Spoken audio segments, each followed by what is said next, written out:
Un homme peut-il vraiment se libérer de son ego? Ou passe-t-il sa vie à penser des blessures qu'il ne comprend pas? Bienvenue sur Secrets de l'âme, la chaîne où l'on explore la psychologie, la philosophie et les mystères du changement intérieur.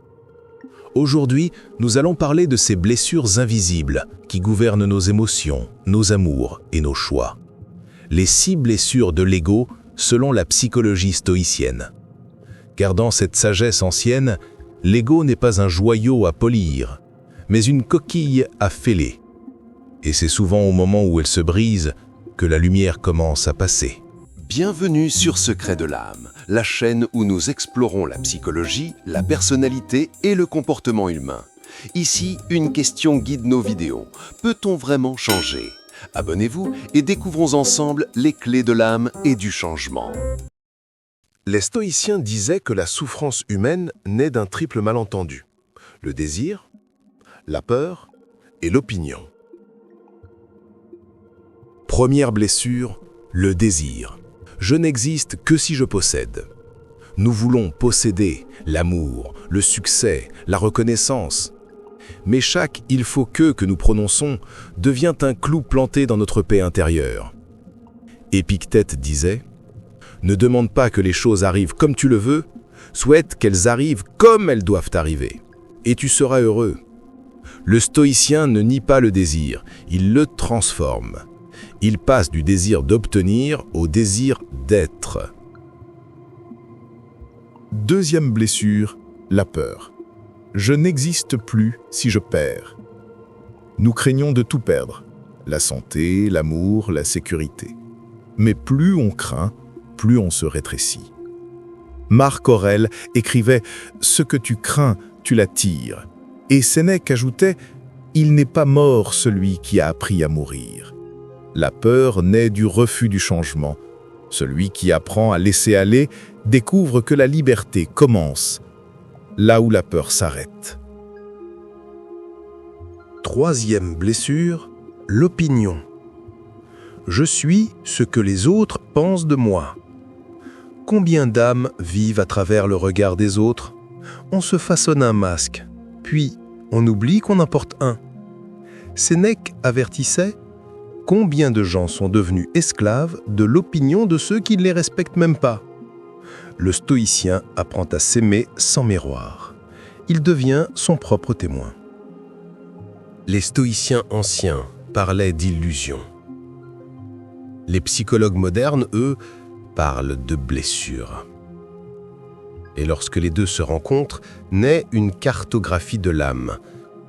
L'injustice, la perte, l'humiliation.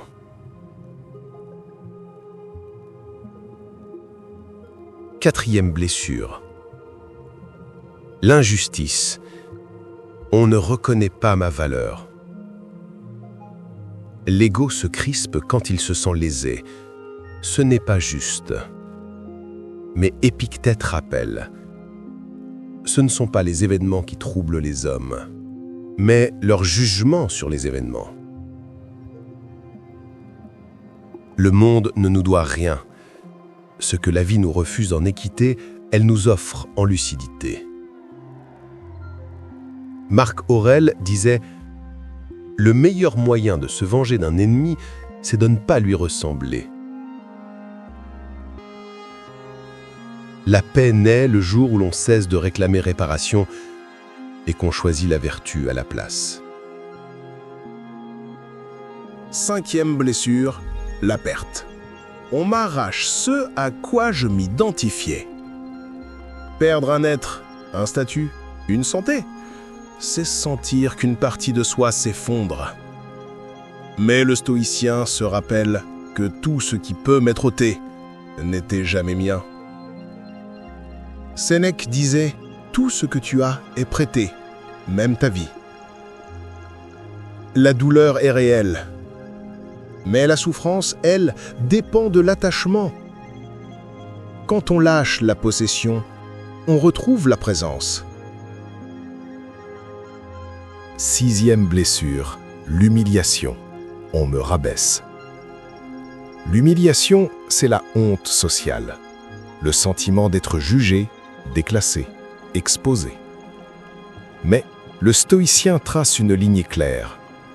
Ce que pensent les autres appartient à leur esprit, pas au mien. Épictète nous invite à répondre avec noblesse.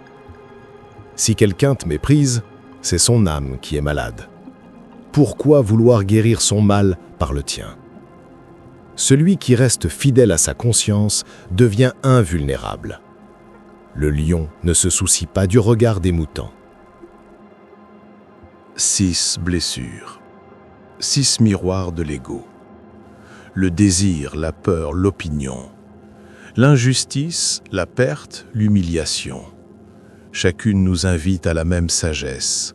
Ramener notre regard vers ce qui dépend vraiment de nous, la qualité de notre intention. Le stoïcisme n'est pas une armure contre la douleur, mais un art de la transformer. Quand l'ego se fend, la lumière entre. Alors, avant de chercher à changer le monde, commence par observer tes blessures.